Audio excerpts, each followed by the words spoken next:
I said last week that we would deal with the second part of the opening of John chapter 1 today, and today that is precisely what we're going to do. The key to understanding John's Gospel, and in particular because we are looking at 5 verses from it today, John chapter 1, is to learn the language in which it is written. And the language to which I refer is not New Testament Greek, although I would encourage anyone who wishes to read the Bible seriously to learn the biblical languages.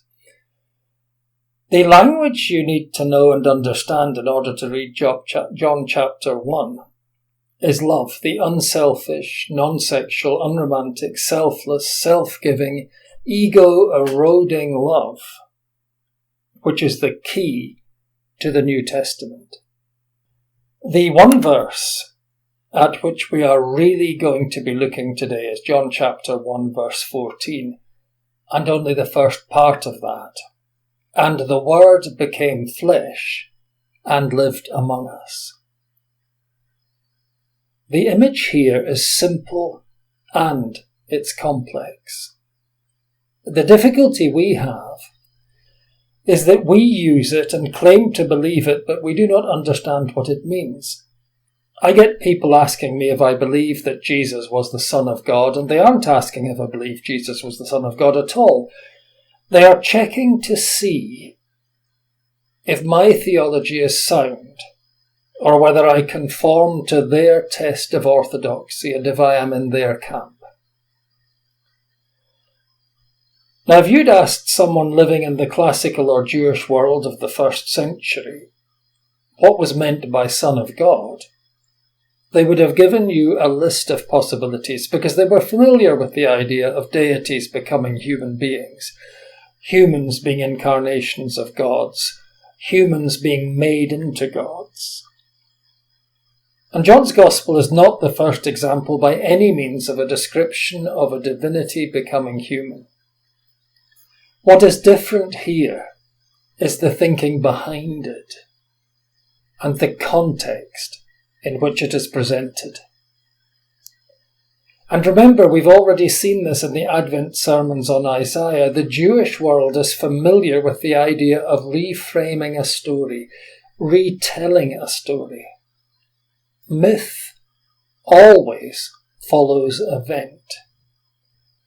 When you have a mythological explanation of something, it's always speaking about past action. Explanation always follows the event.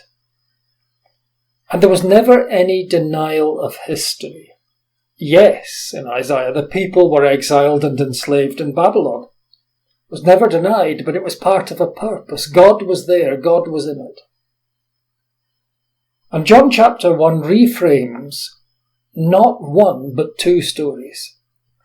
2 stories are brought together, 2 wires touch, and each one interprets the other. The world in and around Jerusalem has, at the time John 1 is written, been devastated by the Jewish war and its aftermath. The diaspora, the world of Judaism across the empire, may have felt the impact of this in a different and less direct way, but feel it had. And so the 2 questions which John's Gospel is answering are: where was God when we were starving, besieged, defeated, enslaved, and crucified? And where is God now, as we are mourning our dead and the loss of our identity, and from the Jewish population further afield? How can we atone for our sins? And how can we worship God now that the temple is destroyed and sacrifice to God is impossible? And John retells that story. A story of deep darkness and suffering and abandonment, and he reframes it while he tells the story of Jesus. And he does it in a gospel of miracles which are described as signs. Note that, signs. You have healing, you have death to life, blindness to sight. You have starvation, to baskets overflowing with bread and fish. So now can you see what John's Gospel is doing? No big statement comes except as a response to a question. Last week's announcement of lockdowns north and south of the border didn't come simply because Nicola Sturgeon or Boris Johnson felt like saying something. Whichever government you look at is and was responding to a situation and to the questions raised in and by the situation and the people. John 1 is answering the questions, where was God and where is God, and has he abandoned us and left us with no way of communicating with him?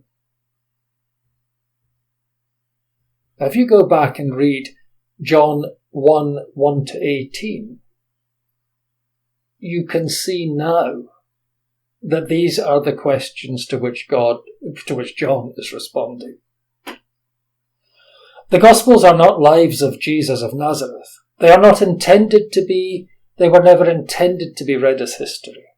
They weren't written as history. They are, each of them, theology, an understanding of God, presented in story and narrative form.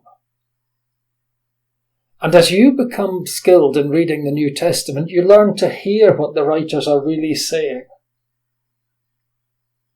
And if you go to John's Gospel with 21st century questions, you will not hear what is being said ever. You have to read it knowing what questions it is addressing. Now, I wouldn't wish Nicola Sturgeon's job or Boris Johnson's job on anyone.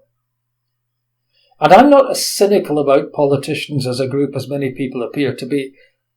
And I'm saying this simply because nothing which follows is meant to be a joke or in any way ironic.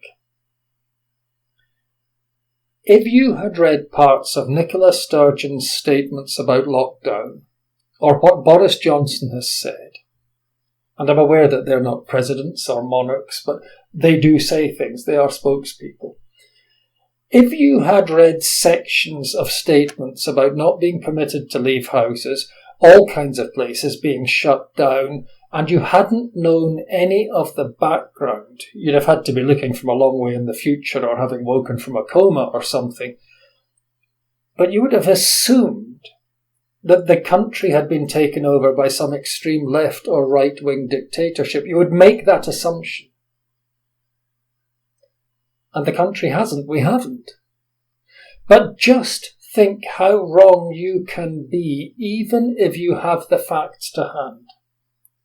Even if you had their actual words, but you didn't know the context, and you were unaware of the questions anyone was asking, and therefore what they're answering. That is where a great many people are when they read the Bible. If you read this statement as if it is out of the blue, just a timeless truth, the Word became flesh and lived among us, and you don't have a clue what it means. Now, essentially what it's saying is this: the Word, the Logos, God, and with God at the beginning, we've been told all of this, has entered our world, has become human. That's what it says. And the Word has lived among us.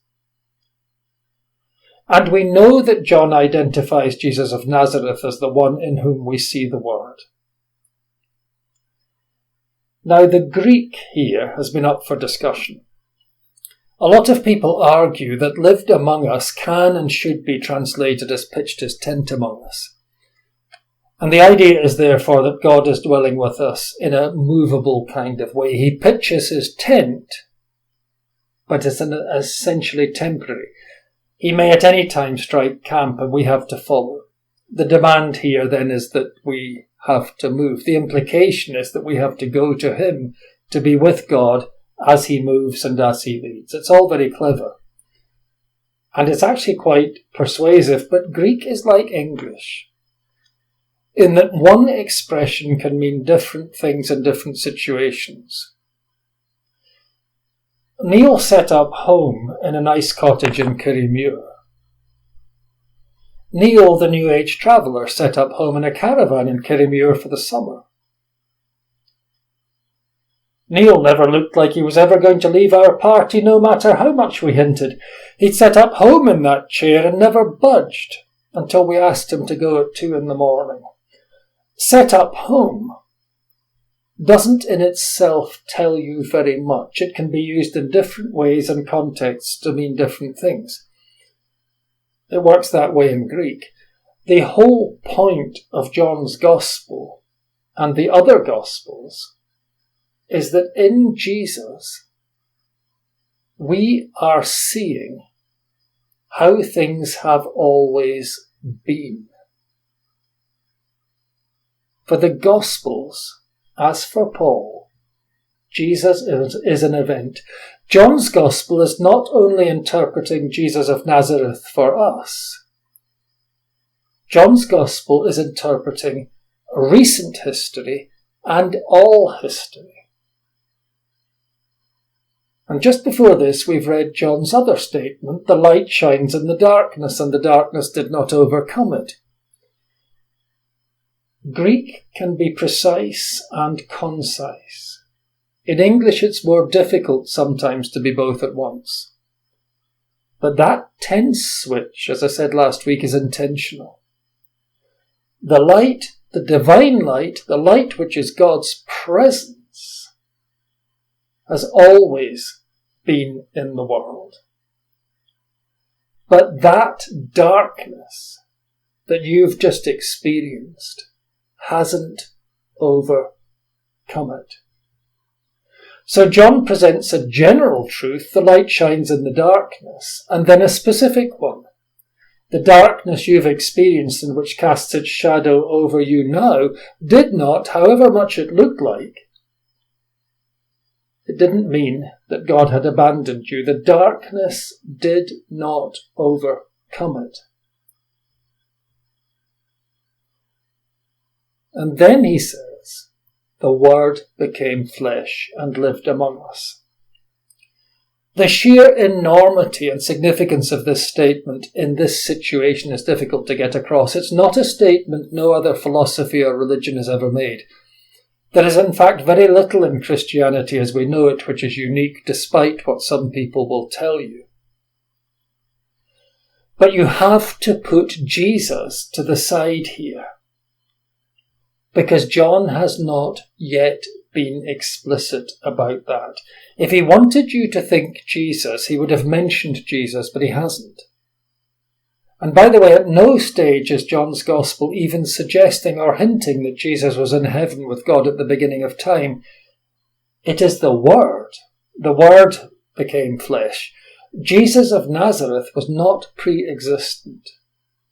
What you see in Jesus of Nazareth is what John's talking about here. The statement, the Word became flesh and lived among us, is a statement about God. William James, the philosopher, the brother of Henry James, said this: "You are what you pay attention to," and that's true at many levels. If you want to be powerful and influential, you start acting like that. You work towards it. If you want money, you make choices all the way through in order to make money.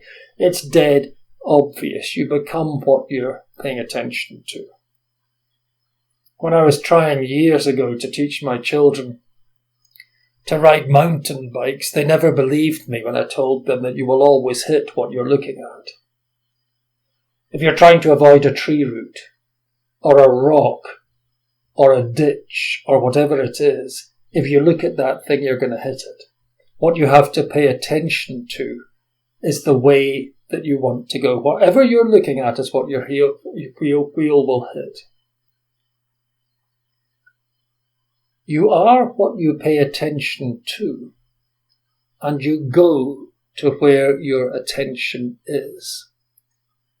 Now, if you find yourself reading John 1, then debating who Jesus was and how Jesus was God and how this is all about orthodoxy and right doctrine and you being sound and me being unsound, or you being wrong and me being right, then you will never understand what John is saying here.